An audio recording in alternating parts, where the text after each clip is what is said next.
heaven and present to the world the sound from inside of God's servant. For the first time ever,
Psalms 24:8 says, who is the King of glory? The Lord strong and mighty, the Lord mighty in battle. Lift up your heads, O ye gates, and even lift them up, ye everlasting doors, and the King of glory shall come in. You're standing under an open heaven. You're getting ready to experience the best season of your life. For thine is the kingdom, and the power, and the glory.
certain moments that define you, and this Kairos moment that was predestined before the chronos of time. We seize this moment under heaven and present to the world the sound from inside of God's servant. For the first time ever, we present Ashley Marie. Sing, daughter.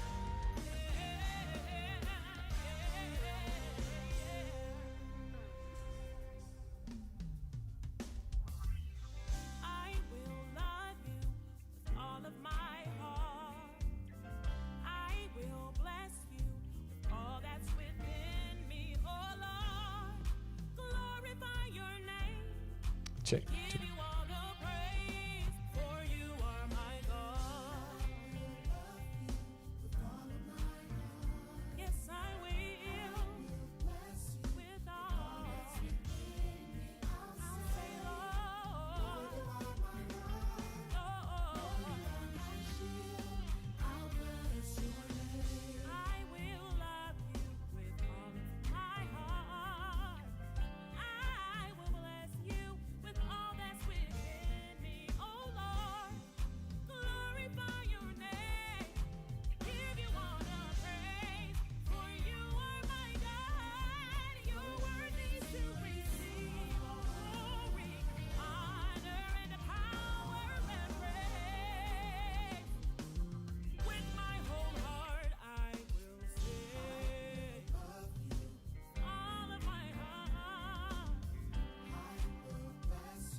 All right. Hey, good afternoon or good evening to all of you. Again, we're thankful to God for all of you being with us on today. And again, we are privileged as the Saginaw African American pastors. Again, our mission statement is that we are a Christian faith group dedicated to addressing racial, social, and economic injustices at all levels of community with faith and strength and boldness in order to ensure that racial equity is the experience of all citizens in Saginaw County. So in a nutshell, pretty much we engage, we advocate, and we collaborate. Hey, today is a great day because, again, we are coming back to you, our listening audience, and let me just tell you and ask you now if you would like and share. If you would like and share, we'd be so appreciative of that. Let me do this. Today, our subject that we're addressing again is facts versus myth, vaccine versus virus. We're going to be talking about COVID and having a very candid conversation.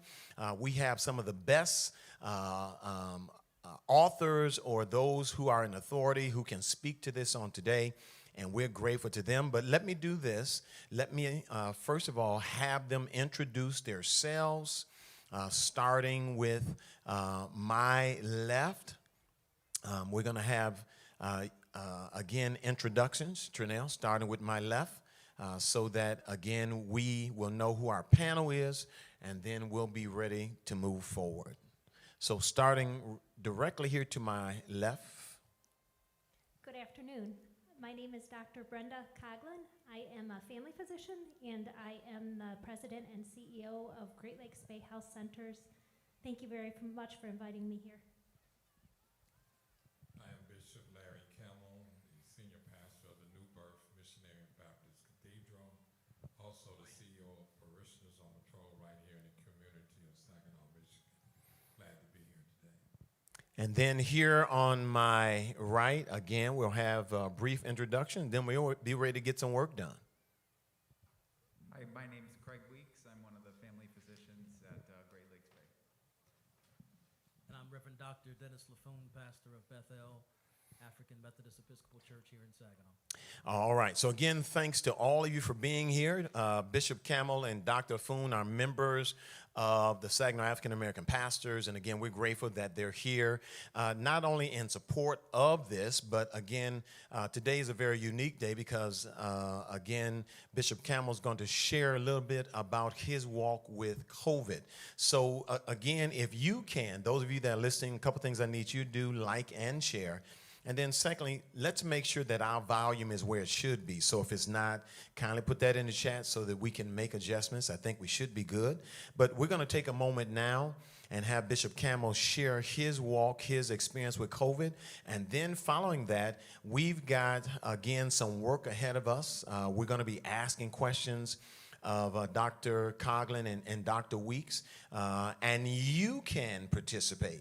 You can kindly put your questions in the comment chat, and we will put those up and interject those as we have time, okay? So Bishop Camel, talk to us about your walk with COVID. Tell us about your experience, and then we're going to move forward.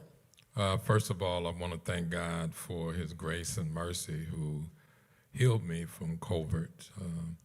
Not only me, but my wife, First Lady Shirley Camel. We both were diagnosed with COVID March of last year, and we were hospitalized.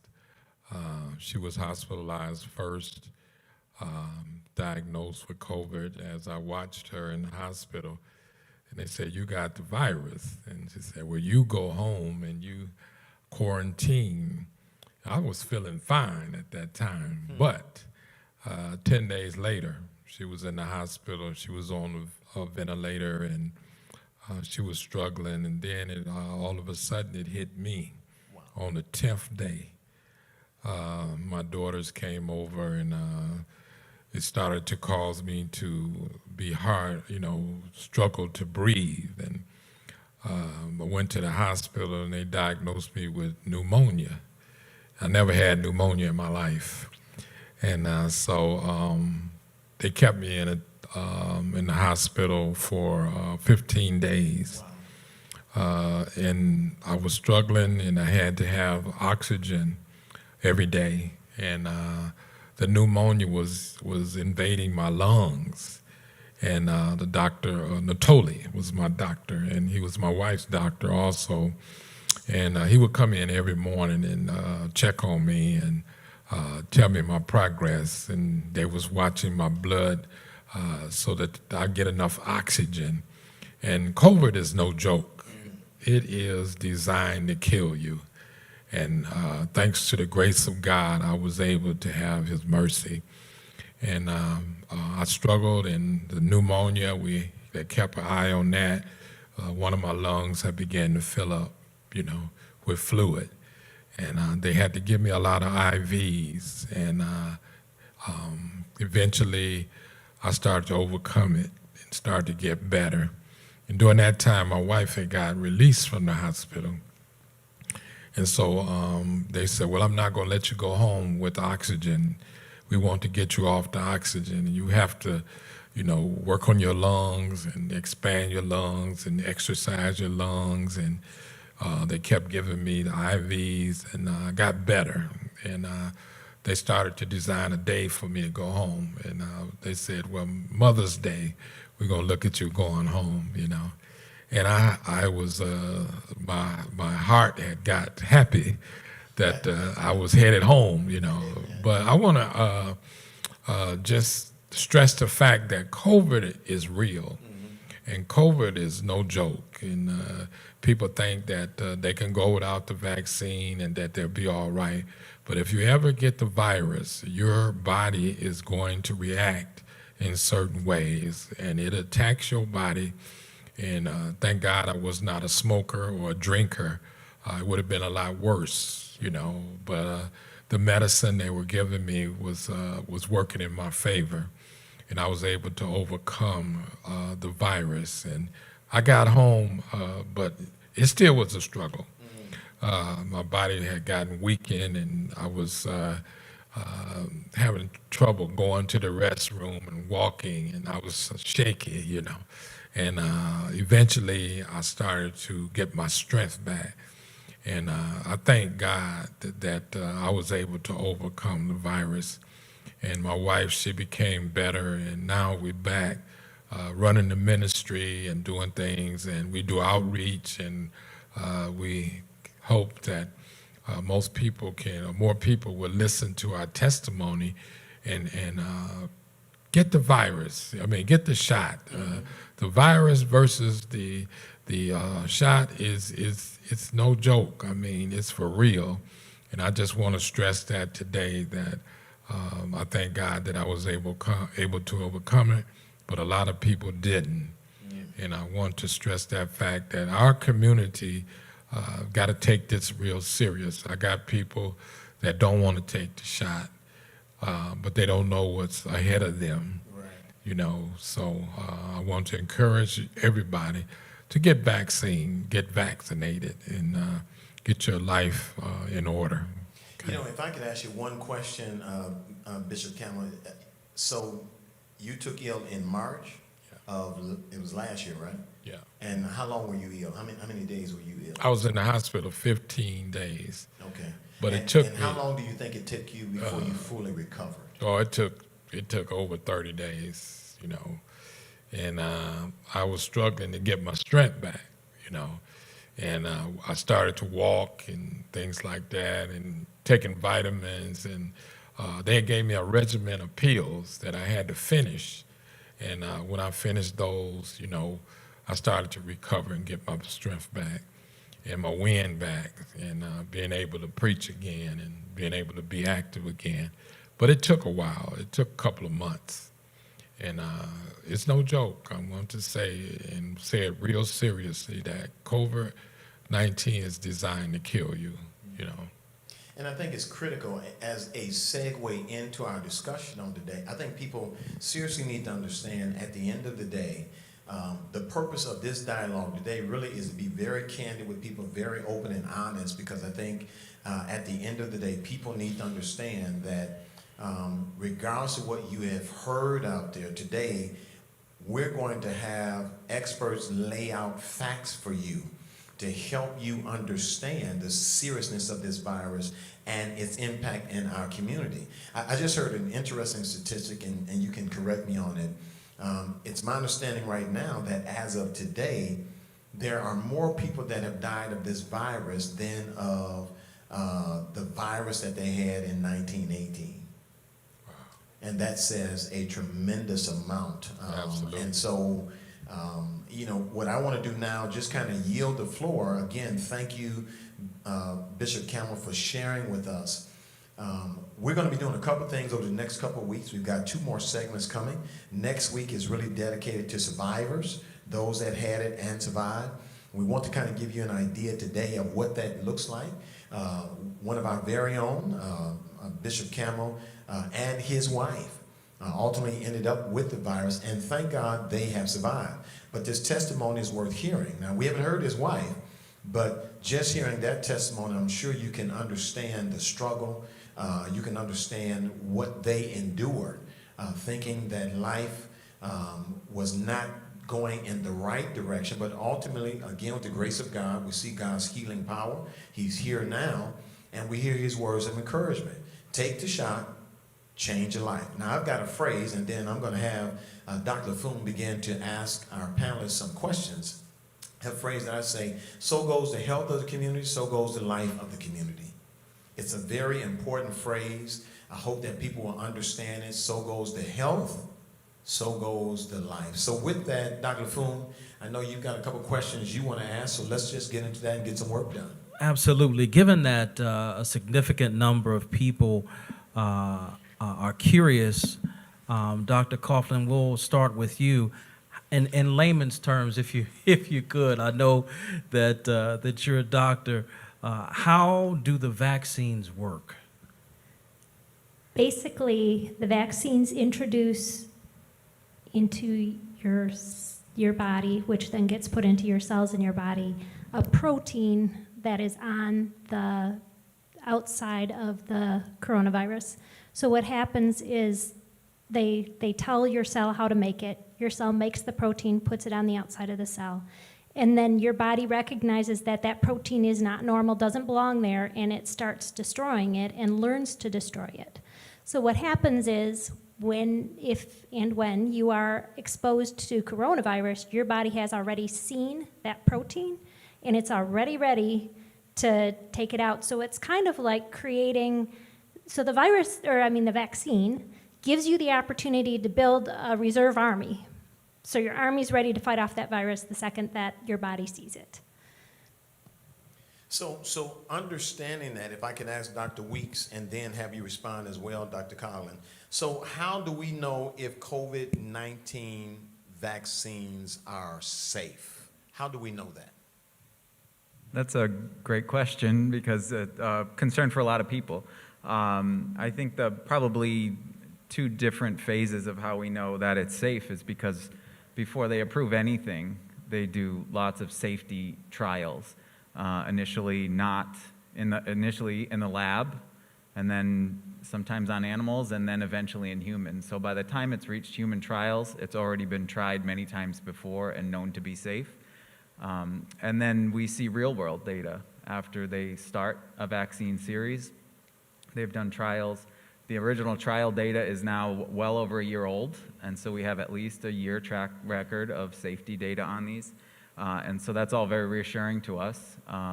Most adverse events that would happen related to a virus usually happen within the first month to 2 months of that. And so we've got quite a load of data, millions and millions of people in this country, never mind across the world, who have received these vaccines. And they've been proven to be extremely safe. Dr. Coughlin? In the history of vaccines, all of the significant side effects have been noted in the first 2 to 6 weeks that the vaccine's been in use. So, no, we can't promise you 100% that there is nothing that won't come up later. But in all of the vaccines that have been introduced in the last, 80 to 100 years, none of them have had any significant side effects that weren't known within the first couple of months that they were out. So our belief is that that there aren't any other significant side effects besides the ones that we're already aware of.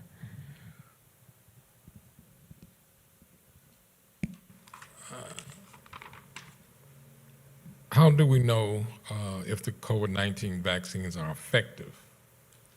Well, so the good news is that people who have had a vaccine are 10 times less likely to end up in a hospital or to end up dying if they get if they get the coronavirus disease. So clearly, the real world data says that the coronavirus vaccine works. The other thing I just feel it's really important that you all understand is that in Saginaw County, 1 out of every 300 people has died from coronavirus. 1 out of 300 in Saginaw County, that's a lot of death, and these 3 pastors here know because they have buried countless members of their congregations.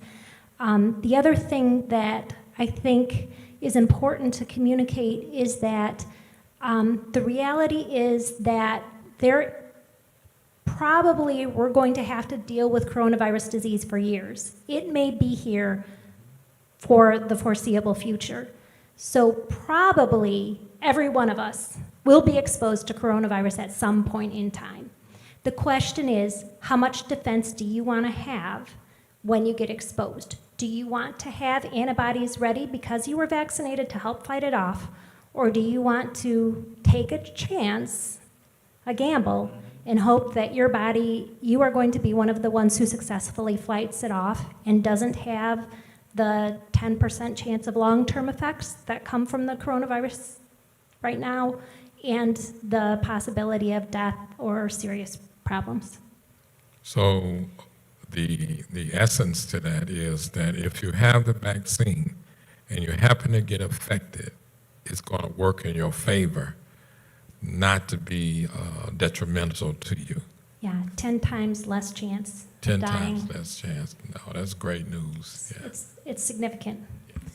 So, Dr. Weeks, how might you respond to those who simply say, I don't want to get the COVID-19 vaccine? I think that goes along well with what we just said, because originally the vaccines were tested to prevent severe COVID infection. And so the fact that we do see these, what are called breakthrough infections, is exactly what we'd expect, because no vaccine's 100% effective. But really what comes through that data, like Dr. Coughlin said, is that the people who are vaccinated, even if they do get sick, are not, by and large, getting hospitalized or severe COVID and not dying from coronavirus. And so I think that in and of itself is the best defense against against the virus, but then also to support really advocating for that vaccine. And a follow-up question, Dr. Coughlin, is what do you say to those who say that they don't want to get COVID-19 from the vaccine? From a scientific perspective, it's impossible to get COVID-19 from the vaccine. There is no live virus in the vaccine. It cannot give you the coronavirus disease. When you get vaccinated, you might feel poorly for a couple of days up to a week because your body is learning to create these antibodies to kill the virus if you ever get exposed. So you might feel muscle aches, you might have some chills for a night, but that's your body getting ready to fight off the virus, so when you do get exposed, you'll be able to survive and to do well. So having said that, and Dr. Coughlin, you made this statement earlier, and I just want to go back to it for a minute. We don't know the long-term side effects, but can you describe some so that people do know? Here's some things we do know that people are experiencing even a year later. Can you describe some of those for us? Long-term side effects from the coronavirus disease? Yes. So there are people who have significant lung problems, heart problems. I'm missing. Neurologic, psychiatric, probably add them on. Yeah. Brain fog. Fatigue. There are people, I know people, I have a patient who she's had her disease a year ago, she still doesn't have normal taste and smell. It may never come back, we don't really know. She's also fatigued. People have trouble sleeping. Their energy level is less. Some of the people who have this long hauler syndrome, which is what they're calling the long-term coronavirus, actually end up with something that looks like chronic fatigue syndrome, which basically means anytime you exert yourself, you get exhausted much faster than you used to. So do we know of right now, because some people are saying that they're not going to take the vaccine because it is perceived that there are some side effects that we're going to experience, I guess month 6, a year after taking it. Is there any validity to any of that? Either you or Dr. Weeks can respond to that. So like Dr. Coughlin said, the most common things are these short-term effects, whether it's you got poked with a needle, you're going to have some soreness at that site. It may be red, it may be slightly painful. These are things that are on the order of maybe days worth of irritation to you. The fatigue, the muscle aches, those are the kinds of things that we would anticipate and are expected and quite common. But within a few days, those are gone. As far as long-term effects with the vaccine, there really are no major safety concerns or side effects that are really worried about, even though there are many that are talked about. None have been shown. One of the really great things I think that we saw with this vaccine, because it was under emergency use authorization because of how important it was, is we saw how effective our system is to catch those kinds of safety concerns. And this was even an international concern with the AstraZeneca vaccine, or in this country with the Johnson & Johnson vaccine. They had very low numbers, as on the order of like 1 in a million, side effects from these vaccines. And so one of the things that they did was stopped the J&J vaccine for a while to do some deep dive into the data. And one of the problems is things happen in life whether you've been vaccinated or not. And so what they do is they compare the data of someone who got the vaccine to someone who didn't get the vaccine. If there's a 1 in 10 chance that you're going to stub your toe, right, that wasn't due to the vaccine necessarily. And so they check this data in the vaccine groups and then in the general population. Many of these side effects, because we're watching so closely in these newly vaccinated populations, we see that it's the same rate as what happens in the general population, so not due to that vaccine. Excellent.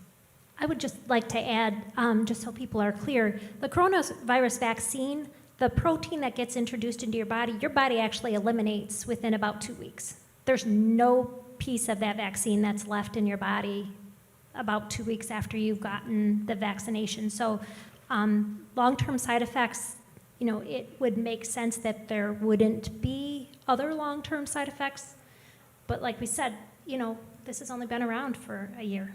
So we can't 100% say no, but based on scientific understanding, there should be no long-term side effects.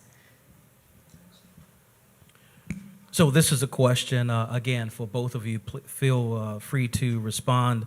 How do we respond to those who say, I've already had COVID-19, so I don't need to be vaccinated? I would say that that's something I hear frequently, and the recommendation is still that even if you have had a coronavirus infection, that you receive one of the approved vaccinations. There are a lot of reasons for that, because we can see that the body's natural immune response can kind of wane over time, and so a booster will kind of solidify that immune response.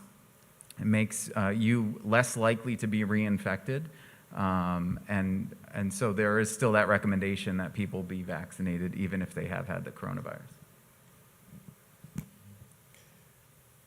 I want to ask this question to both of you, and it says, when do we need to wear a mask? That's the question everybody want to know. That is a great question. So there is a little bit about masks that I've learned that I think it's really important for people to know. A cloth mask decreases your risk of getting coronavirus if you get exposed by about 20%. So if 5 people get exposed to coronavirus, they're all wearing cloth masks, one of them won't get the disease from that. So that is helpful.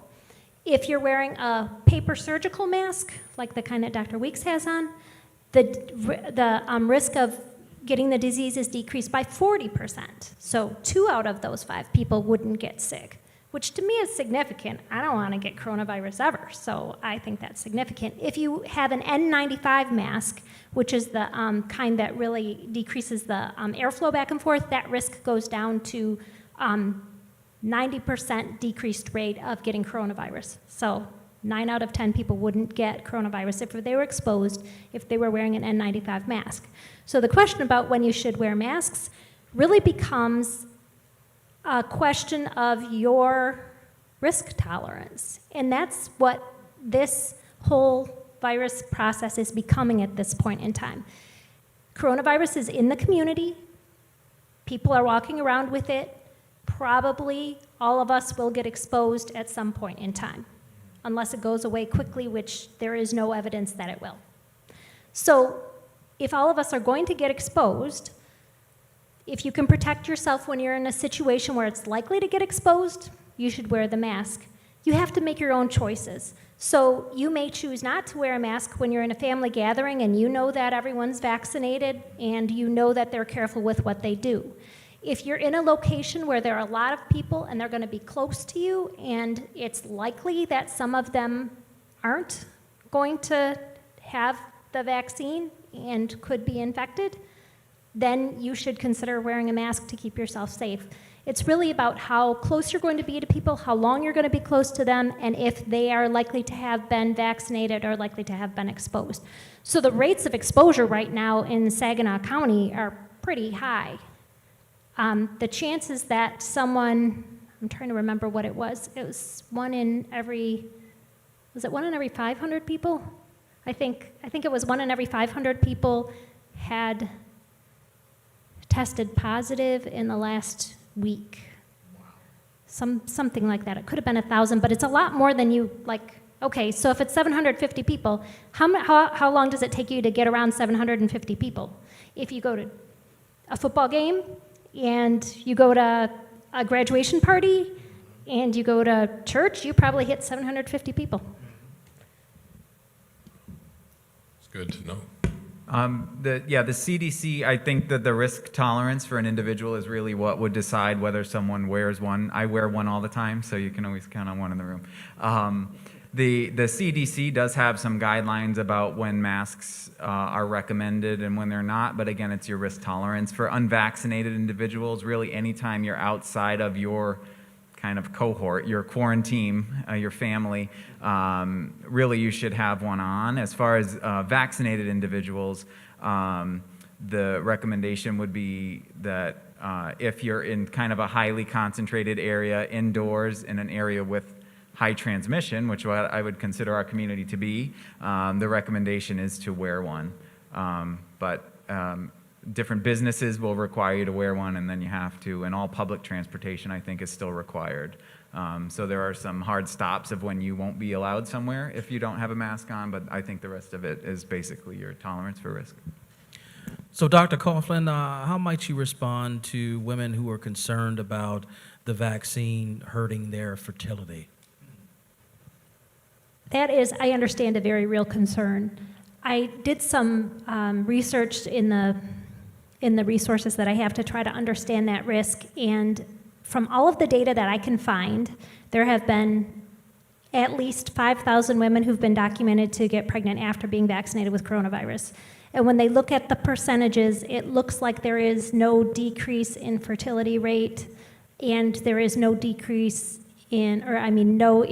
in miscarriage rate. But it's really early, and we just don't have good data. So there is no reason that I can think of medically to believe that there would be a decrease in fertility rate from the vaccine, and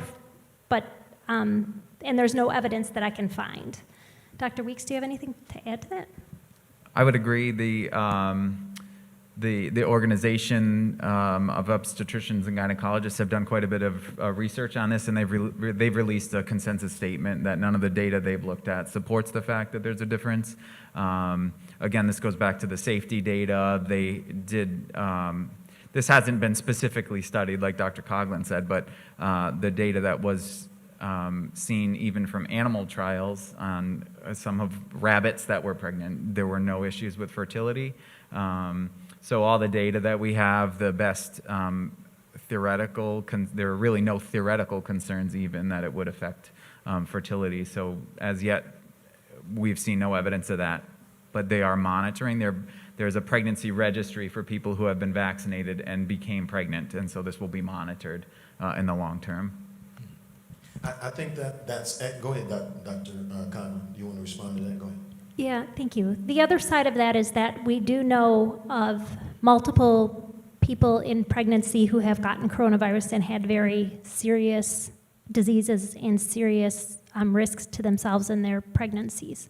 So the recommendation from the American College of Obstetrics and Gynecology is that everyone be immunized. You know, and again, you have shared, just up until now, you shared some very critical information. Number one, there's a registry that you can go to of individuals, just as validation of those that are concerned about fertility. I like, again, the information you shared about the mask. We know there are various types. Both of you have emphasized that. You can find masks pretty much every place, but their effectiveness is what is being questioned. And so I like the information. You know, what's happening now, I'm sure all of you will agree, that most individuals have now just kind of relaxed their concerns and have gone back to routines, and that's a recipe for disaster. even when you're vaccinated. So everything we're sharing again today is to do away with these myths and give you just concrete evidence about. Now, I've got this $1 million question, Dr. Weeks and Dr. Conlon, that I hear so often. And I'm just going to put it on the table, and both of you can respond, or one of you, because part of this thing that I keep hearing over and over again, barbershops, I've heard it out at the local grocery store, is I'm not getting that vaccine because they have microchips in them. And so can either one of you respond to that question?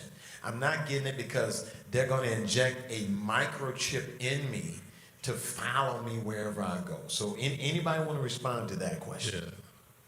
Yeah. The simple answer is no. There is not a microchip in the vaccine. Honestly, if the government wanted to know where you go all the time, they would check your phone. But if you think about it, a microchip in a liquid that's small enough to go through a needle that gets injected into your arm, and the cost of that, and the millions and millions and millions of vaccines that have been given, just doesn't make any sense. I also don't think the government really cares where I am that much, but that all being said, there is not a microchip in the vaccine. Dr. Reed, you want to respond? That's good. For those who are interested, the FDA has actually put out the ingredient list in every vaccine, and it's probably less than what you ate for breakfast, honestly, the number of ingredients in there. And so you can go look these things up. Most of them are liquids that suspend the vaccine material or things that control the pH. They're not things that really, certainly microchip is not on there. Yeah, and I guess the other thing is that most of the time the vaccine, actually, all of the time the vaccine comes in vials with multiple doses. So there's no way that if there are 10 doses in a vial, there's literally no way that you could make sure that microchip got in each dose. It really, doesn't make sense from a scientific perspective. We've got probably another 20 plus minutes left, and I know that Bishop Campbell has to leave, and I think he had one more question that you wanted to ask before you take your exit. Feel free, go ahead. Okay, another myth that's been asked is, does the virus cause us to become magnetic? Magnetic. That one's easy, no. There's nothing magnetic in the vaccine formulation that would allow that to be scientifically possible. Okay, so that's a myth. Yeah, that's a myth. There's no metal. And so when you think about there again, the purpose again is to give concrete evidence. If you didn't just hear that last statement that was made by Dr. Coughlin about the microchip, I guess I never thought about that myself. But think about it, in a vial, they'd have to manipulate that vial in such a way that one microchip got into every shot that was taken. It just doesn't make sense. The body cannot become magnetic because of, but again, these are questions that we hear almost on a daily basis. And, it's not just questions you hear from the African-American population. There are concerns from the Hispanic population. There are concerns from Asian and Caucasian just as well. But the purpose of this dialogue is to make sure that we're giving you the straight facts. And anything that's been talked about today, it can be verified with data to make sure that you know. So let me move over to Dr. LaFoon. I know he had another question or two, so we'll let him ask, and then we'll get ready over the next 20 minutes or so for our closure just as well. Yes, so Dr. Weeks and Dr. Coughlin, please feel free to respond as well. Can you get the virus from someone who's already vaccinated? Because there's always a risk of someone who received the vaccine of having coronavirus, you could potentially get the virus from them. If someone does not have coronavirus and has been vaccinated, you would not be able to get the coronavirus from them. So just to make that really clear, you cannot get coronavirus from the vaccine, and someone cannot give you coronavirus because they were vaccinated. But if they were vaccinated, that doesn't mean they didn't get the coronavirus from Aunt Sue or someone else. So it's not the vaccine that would give you the virus. It would be if the person had gotten the virus from somewhere else. So if I could give you a hypothetical then, I have the virus, but I'm scheduled to get the shot tomorrow.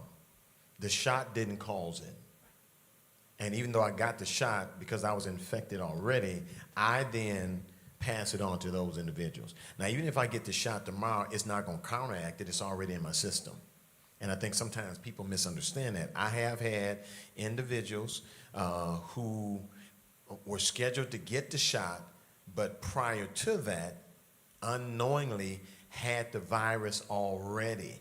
And so I could see to some degree how people say, well, you know, I got the shot and I got the virus. No, the reality is exactly as you said. You had the virus first. You got the shot, but you had the virus before you got that. That does make good sense. Absolutely. Thank you for clarifying that. All right. And Dr. Coughlin, this question is for you, and Dr. Weeks, please feel free to respond as well. Does the vaccine change your DNA? The really, really good part of this is I can 100% say no, it does not change your DNA. Your DNA lives inside of the nucleus in your cell, and the constituents that come from the vaccine, the mRNA and the viral vector, so sorry to get scientific there for a minute, but the pieces that come from the vaccine into your body and into your cell do not go in the nucleus. They don't get anywhere near your genetic code, so they cannot change your DNA. I agree. If this vaccine plays out in your front yard, the DNA's in the house, and they never come in. It's always locked up, separate, and is not even touched. And like Dr. Coughlin said before, the material of this vaccine degrades within a short period of time, and so would not have the opportunity to interact with DNA at all. And the last question for me is, let's say I've already got the vaccine. Will I need a booster? Sure. So this is sort of a little bit of a nuanced conversation now with new approvals from the FDA. There's a distinction between a third dose and a booster. So people who are on chemotherapy for cancer or on drugs that suppress their immune system, they may not have an adequate response to the vaccine because they're immune suppressed. And so those people would be eligible for a third dose of their vaccine. So rather than 2 doses for another healthy person with no medical problems, this person would be recommended to get a third dose to make sure that they have, to compensate for that immunosuppression they have. That is different than people who would qualify for what we call a booster, which means you've gotten your 2-shot series, and now 6 months later, certain people may be eligible for a booster dose to then, again, increase their immune response, to bolster their immune response back up to what it was when they were originally vaccinated. And those are people who have certain, people 65 or older, people with certain chronic medical conditions that may cause them to have lower immune response after 6 months. And this is because this is so new, we don't know the data in terms of how long the vaccination will actually last. Is that correct? Absolutely. That is exactly correct. So we know that you have pretty good response to the vaccine. We have 90% antibodies, adequate antibodies to fight off coronavirus. I should have mentioned that earlier. When they look at the people in hospitals right now, 97% of them are not vaccinated. So that helps us to understand that the vaccine does work, because the people who are vaccinated are not ending up in the hospital. I should have mentioned that earlier. But from the booster perspective, we don't know for sure how long that lasts. We know there are a lot of vaccines that we take that require a little booster to keep the amount up. So for instance, kids get vaccinated. We get tetanus shots every 10 years to boost your immune response so that you don't get tetanus. And we don't have clearly any data to tell us how long your immunity will stay up for coronavirus and when you would need a booster. So they're doing the studies as fast as they can, but the virus has only been around for 2 years. So it's going to take some time before we really have a good understanding of how that works. What they do know is there are some people who have higher risk of getting really sick from coronavirus. And so what the CDC is doing is they're looking and saying this set of people will do better if they have a better immune response. So we would recommend this set of people gets an extra shot. And that will continue to be refined probably for years. So it's not to say, in essence, that, okay, the shot is not working. Because, again, you hear that dialogue. Well, here they are. They're already talking about a booster. That means the shot doesn't last very long. That is not the case. Again, this is a proactive approach there again because we don't know the immune system. Again, as Dr. Weeks and Dr. Collins said, they don't know.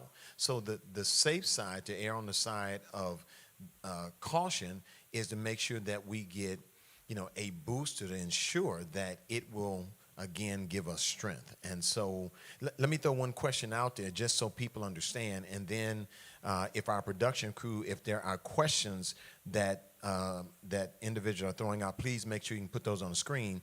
But all of the vaccines right now, I know they went into emergency, and you have to help me with the words, emergency trial or something initially? Emergency use authorization. Okay, they all went into that. So are they officially approved by the FDA, or are we still in that format? The Pfizer vaccine has been officially approved by the FDA. The Johnson & Johnson and the Moderna have not completed that process yet. They are being reviewed. They probably will be soon. The Moderna probably will be in the next couple of weeks, but they're not finalized yet. So the Food and Drug Administration, that's the FDA, has formally evaluated Pfizer, and they are recommending for the Pfizer vaccine, and the CDC, the Centers for Disease Control, is also recommending that people get, that certain categories of people get a booster of the Pfizer vaccine at this point in time. Moderna and Johnson & Johnson do not have formal booster recommendations. They do have recommendations for the third shot, but they don't have formal booster recommendations yet. It will take some time for that to finish going through the scientific process. They will probably be forthcoming, but today, the Pfizer vaccine has a booster recommendation. None of the others do yet. So Dr. Weeks, here's another very interesting question I'm hearing even right now as it relates to children. I'm not going to make my child get this because it's going to stunt their growth. So the studies they've done on children so far have been more limited, and obviously we don't have this cache of data that we're analyzing like we have for adults. But as far as I know, I've heard no data to support that really anything to do with stature related to the vaccination. There were some, with children, there were some lower risk, very low numbers of certain adverse effects to the vaccine in young adolescent boys, but even those were mild, but they are tracking all this very closely. So I don't know if you've heard anything, Dr. Coughlin, about. I haven't heard anything about any studies that show any effect on growth. And like we've spoken about before, all of the vaccine components are gone from your body within about 2 weeks. So it's hard, and they don't affect your DNA. So it's hard to imagine how that would occur. But again, those are myths that you hear, and again, it's just misinformation. We already know that social media or mediums are filled with misinformation, and that's one of the reasons. Now, I heard an interesting statistic today, and I don't necessarily agree with it. It might be factual, but I'm hearing that people are only taking the vaccine out of fear. Personally, I took it because I believe that it's designed to save me. It's designed to keep me from potentially contracting it and giving it to other individuals. And I'm sure a lot of people would agree with that. But there again, you've got that stuff out there on the airways, and how do you combat that type of misinformation? I think the whole vaccine discussion that all of you can have with any of your friends, relatives, acquaintances that have questions about it really is to listen to people's concerns and help them think through the realities of the vaccine and what it means. Because it is scary. Coronavirus is scary. People die from coronavirus. The vaccine's new.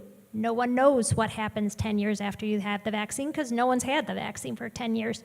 So it is absolutely true. There's a lot we don't know, but there's a lot we do know. And we know that the vaccine reduces your risk of ending up in the hospital or dying from coronavirus. And honestly, that is a bigger risk to you today than most of these theoretical risks that might happen to you 10 years from now. But you have to listen to people, you have to hear what they're concerned about, and you have to help them think through it. If they have questions that we haven't answered, that you haven't found answers to, talk to someone who has some medical knowledge or who can get some good answers to the questions. I understand people have real concerns, and those need to be taken seriously. And I think our purpose today really is, again, to be that forum where you can get concrete data.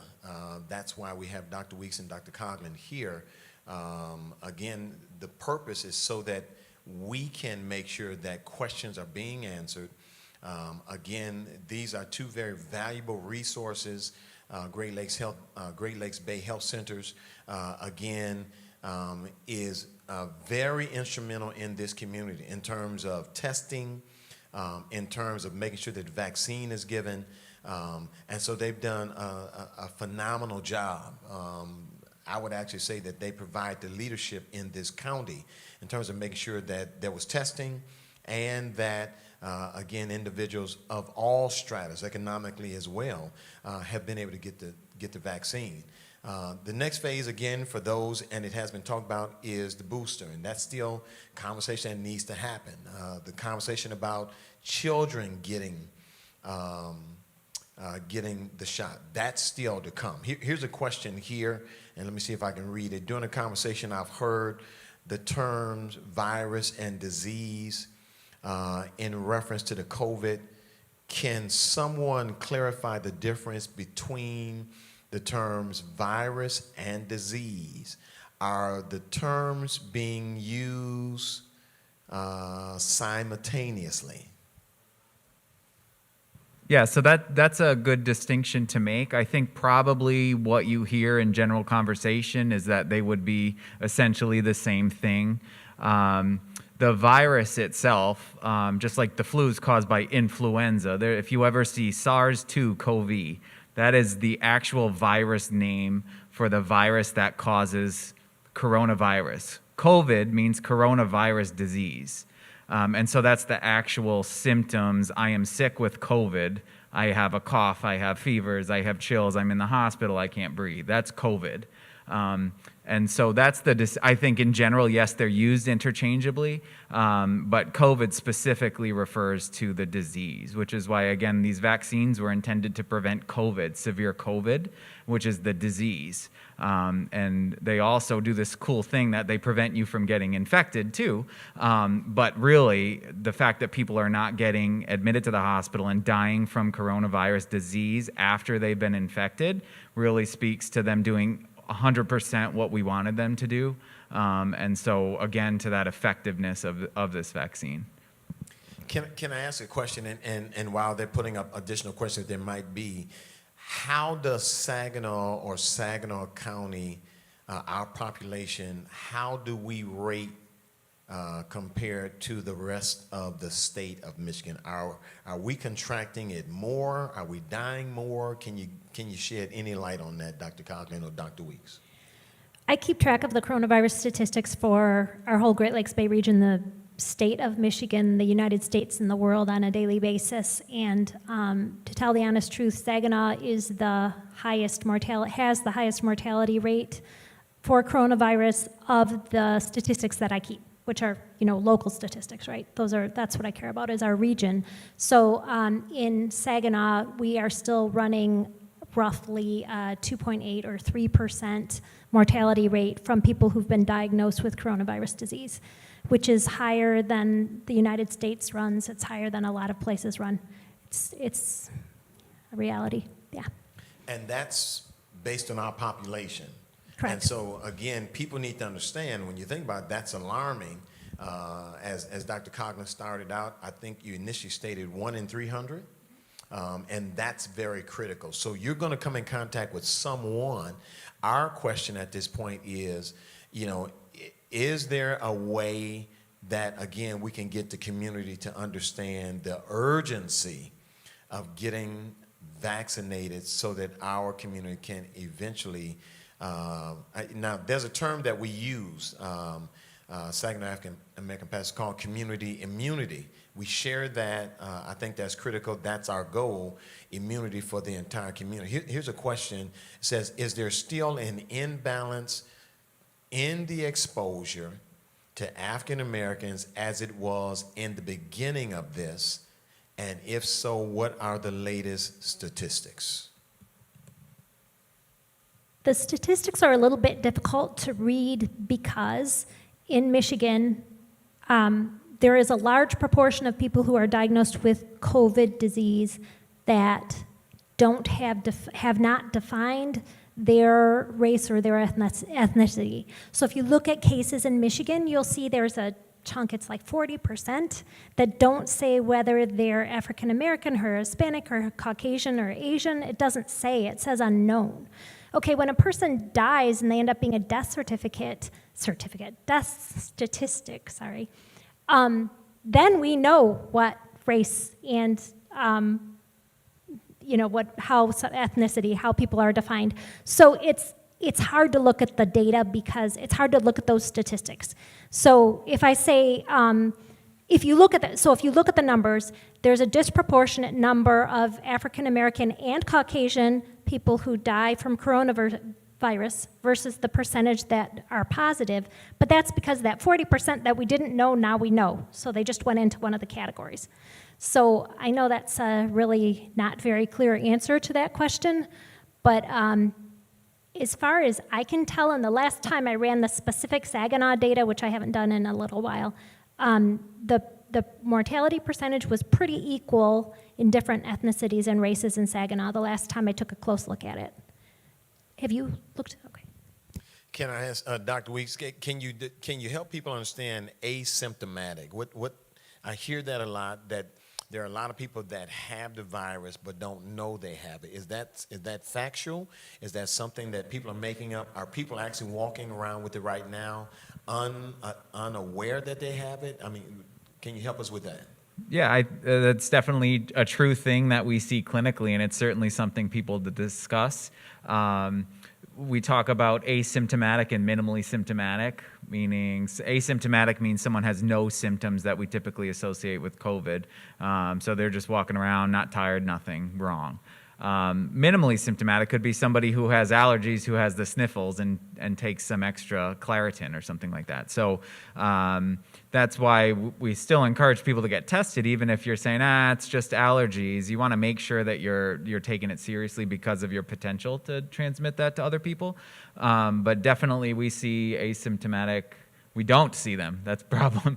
They don't come in because they're not sick. And so that's definitely something that's observed, but why you have to really take your health into your own hands and protect yourself when you're out, and really being vaccinated. Someone who's asymptomatic can still transmit that virus. You're less susceptible if you've been vaccinated. So family gatherings, there again, and I know at one point family gatherings was pretty much a no-no. I think people have kind of gone back to those. What would you suggest or say to individuals knowingly inviting individuals to their homes that have not been vaccinated? For a family gathering, grandma's birthday, hey, we're doing a rib cookout. What would you say to them, Dr. Coughlin? If you're going to be in a gathering where there are multiple people, and I would recommend that you avoid really large gatherings. So clearly, we need to continue life. It's, once again, a risk measurement. We need to continue to live. We need to continue to support each other. We need to see each other. So we have to figure out how to do that safely. If you're going to go to a gathering where, what we do, what my family does is, first of all, if anyone has any symptom at all, we get tested. It's easy to get tested. You can drive through, between 8 and 1, Monday through Friday, get tested. You don't have to have an order. You just drive through and say, I want to be tested, and you get tested. So if anyone has any symptom, runny nose, throwing up, we get tested, because I do not want my family, I don't want to take the disease to my 83-year-old parents. I don't want the 15% mortality rate that exists for 80 and up. I don't want my family to be a victim of that. So we test if there's any question. If you're around someone who becomes positive, you should take that seriously. You need to separate. You need to make sure that you don't give it to someone else. You can get tested so that you can understand if you have the disease, but we have to be responsible for each other and careful of each other and care for the people around us. So if you're careful with that, and then if you wear a mask when you're in a situation where you have people close to you, you should hopefully be able to protect each other. It's really taking care of each other. Dr. LaFoon, you might have another question, but I just want to throw this one out to Dr. Weeks right before we get ready to close. So I see a lot of people wearing masks, but they're only wearing it over their mouth. So can you speak to that? And then Dr. Foon, you have a question. I saw one more question. We'll get to that question in just a minute, but go ahead and respond to that question. Sure. The appropriate way to wear a mask, right, is going to be the way that's most effective. That 20% or 40% or 90% rate Dr. Coughlin mentioned would be probably 4 or 5% if you don't wear it properly. And so anywhere air goes in is a portal of entry for this virus that it can get into your body. And so keeping your nose covered, making sure your nose piece is metal and you can actually do that. And that was a recommendation for even eye protection initially, was because your eyes you can get droplets on your eyes, and so really protecting yourself in that way. But yeah, the appropriate way to wear a mask is covering your nose and mouth. And so they will remind you if you ever get on an airplane during this pandemic. So. And Dr. Coughlin, they don't work if you don't cover your nose and your mouth. A mask doesn't work. Amen to that. And so, Dr. Coughlin, given that someone's watching us right now and they're in the process of making their decision about going to get a vaccine, where can they get it? Vaccines are really easy to find right now. So if you have access to the internet, vaccines.gov, put in your zip code. It tells you all the places nearby that you can get them, and if you need to have an appointment or if you can just drive up. If you're in Saginaw and you want a vaccine, between 8 a.m. and 1 p.m. Monday through Friday, you can drive through at our 501 Lapeer site. You don't need an order, don't need an appointment, just drive through. We are happy to give you a vaccine. All right. I think we had one other. Was there another question? I think I saw one up. I just didn't get a chance to get to it. Is there another question? Okay. Can you give us some so that we can? Okay. How can we get COVID-19 testing at home? If so, how? There are some over-the-counter tests that you can buy. I think they're in relatively short supply. That is a possibility. Otherwise, these drive-through sites are pretty reasonable. Even if you're not feeling well and can get a ride, it's pretty reasonable for you to get tested easily that way. But there are home test kits that you can get if you can find them. And I think the home test kits can be available at pharmacies if they happen to have them in supply. You can also order them online. All right. Next question. You say there's a bunch of them. Let's see if we can work through a couple of them. Can you explain to us when people receive the booster shots what it will do? So the point of that booster shot, again, is to take your immunity kind of back to how it was when you first got the shot. And so it's going to cause a lot of those, it's going to raise your antibody level to protect you from the virus is essentially what it does. What it will do to you may make you feel kind of like you did after the second shot, maybe a little bit worse than that. There were higher rates of people having headaches and maybe feeling a little bit feverish or having some chills, but again, they were mild, and within a day or two, they were resolved. And so, really, the goal is to get that immunity back up to where it was when you first got the immunization. So it's the same process as the initial shot. The protein gets introduced, the vaccine message gets into your cell makes the protein, and your little army of reinforced people ready to fight the coronavirus gets beefed up. You get more of them, and they get stronger and more in practice. Excellent. Next question. If you had the Moderna 2 shots, should you wait until they approve the booster?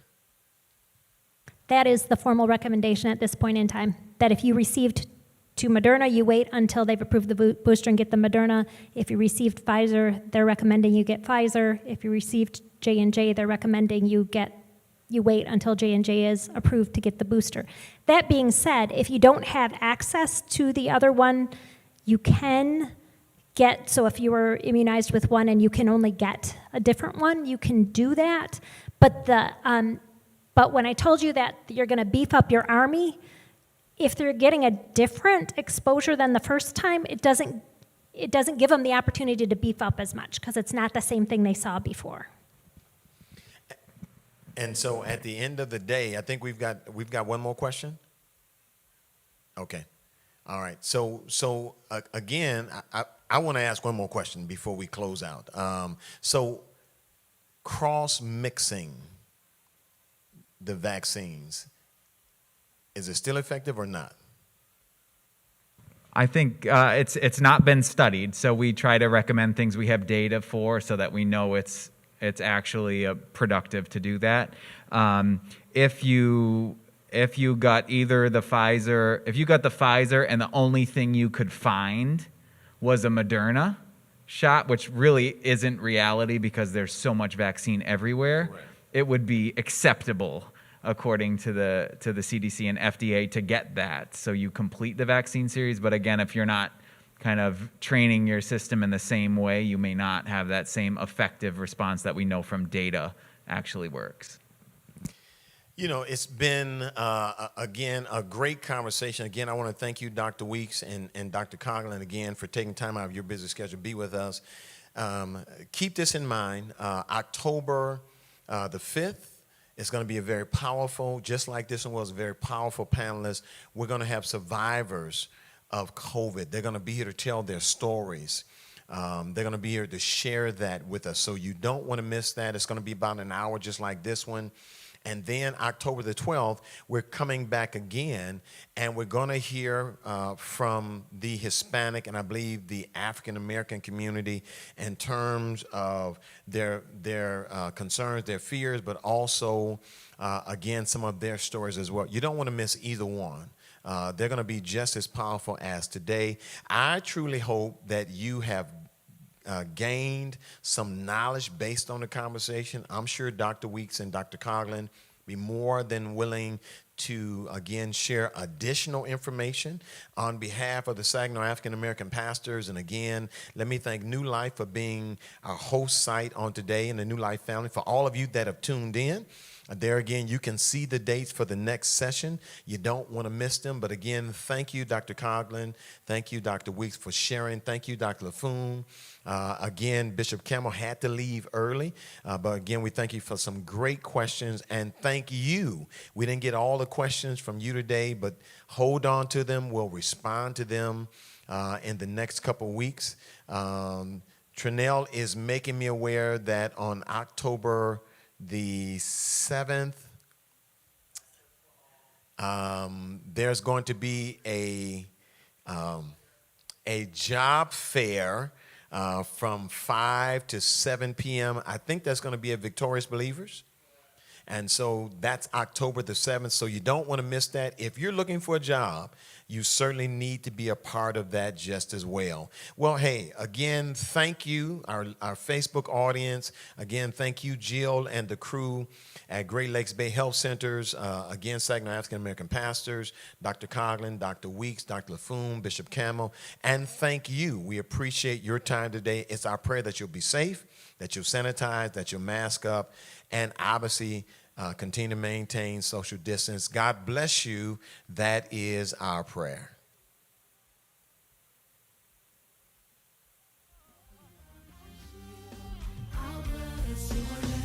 I will love you with all of my